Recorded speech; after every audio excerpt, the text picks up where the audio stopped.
3 tonnes de cocaïne saisies dans un navire camerounais par l'armée américaine au large des îles Canaries.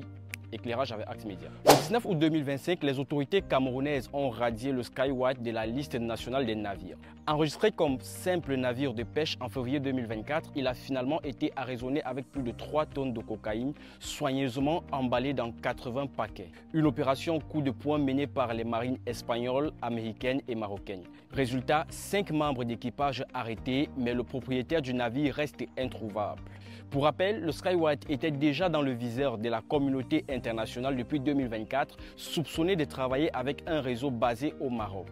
Ce scandale relance une vieille polémique sur les pavillons camerounais, trop souvent pointés du doigt par l'Union européenne. En 2025, le Cameroun a délivré 27 licences de pêche, dont la majorité à des navires étrangers, ainsi que plus de 200 licences maritimes de tout type. Mais ce n'est pas un cas isolé. En 2024 déjà, le pavillon camerounais a été accusé d'avoir servi à une flotte fantôme russe pour écouler du pétrole malgré les sanctions internationales. À cela s'ajoutent les nombreux scandales liés à la douane et au trafic de drogue. En juillet 2025, une saisie spectaculaire de 200 kg de cocaïne à l'aéroport international de Douala a confirmé le rôle du pays comme point de passage stratégique pour les trafiquants.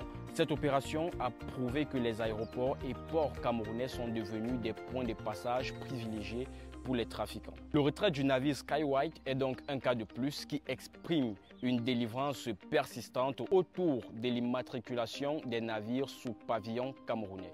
Alors que penses-tu de cette affaire? Donne-nous ton avis dans les commentaires et surtout abonne-toi pour plus d'éclairage avec Axe Média.